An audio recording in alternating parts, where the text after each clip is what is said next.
Okay, for section 1.1, we're going to be talking about preference schedules, and if you would like to follow along in our book, it is on page 4. So let's go and get started. We're going to go ahead and start with this warm-up question. It's write the names of the following soft drinks and order them starting with your favorite. Okay, if I was to do this, I would say that Coke is my number one choice, followed by my second place choice, which would be Mountain Dew. And then lastly, my least favorite would be Dr. Pepper. Okay? So this is my particular choice. I'm just going to put my name up under it just to make sure that we remember those are my choices. But let's say, for example, we have my friend who we'll just call him John. So John believes that his first place would be Mountain Dew. Mountain Dew is John's favorite choice. And then we'll say Dr. Pepper was his third place choice, and then lastly, he likes Coke the least. All right, so this is John's.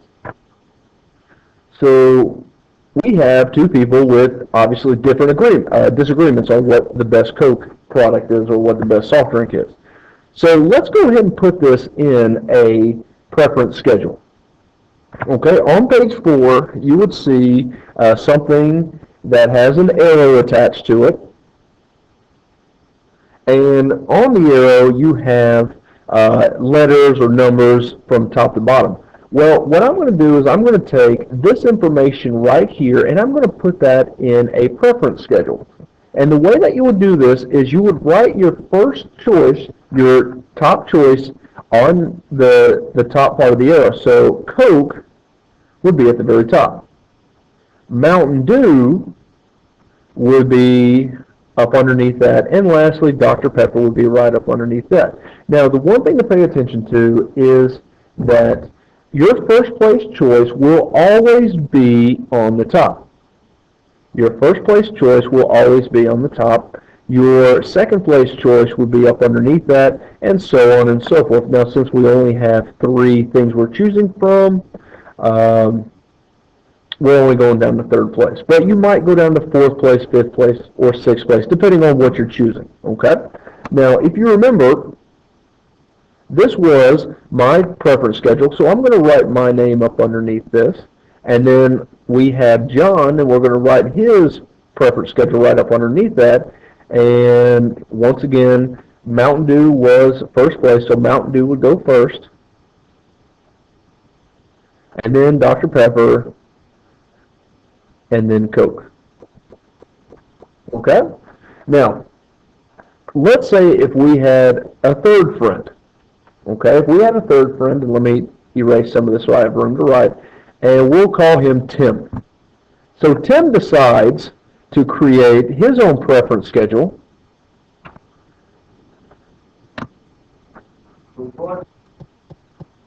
Okay, sorry about that. I'm back. We had a knock at the door. So I think we left off with Tim. So let's say, for example, Tim decides to create a preference schedule, and Tim decides to create a preference schedule. Excuse me. Let's try this again. Tim decides to create a preference schedule. That is exactly the same as John's.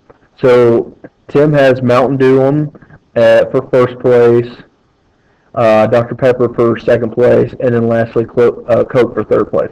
Well, when we're trying to write these preference schedules, notice that we have John and Tim the exact same. So what we would do is we would just go ahead and erase Tim's preference schedule, and we would put Tim's name right up underneath. And so the way that we display this information, it shows that Tim and John both agree for this particular setup. They both agree that Mountain Dew should be in first place, Dr. Pepper, as well as Coke. Now let's go into another preference schedule. Now what we have here is we have a different preference schedule. Once again, notice that we have the arrows. Once again, notice that we have arrows that signify that different people agree that like A should be in first place here, B should be in first place, C and D. Same thing as the soda soft drink question, but what's different now is these numbers at the very bottom. So we have the 8, 5, 6, 7. Now, remember the last screen, we had Tim and John. We wrote both of their names up under here, which shows us that they both agree with this preference schedule. Now, for this preference schedule here, we don't have names anymore. We now have numbers. So what these numbers mean is it represents how many people agree with this particular preference schedule. So if we were to just go ahead and forget about this for a moment and look at this preference schedule, it would say, we would see that 8 people agree A should be in first place. Now, I didn't put the numbers, I didn't put the names down. I'm just going to put numbers down. So 8 people agree A should be in first place. 8 people agree that B should be in second place. 8 people agree C should be in third place, and so on and so forth. Now, let's bring the rest of the diagram back together. And once again, we have multiple opinions here. Now, if I was to ask you simple questions, like let's make sure we remember how to read this. Remember, first place is always going to be on top.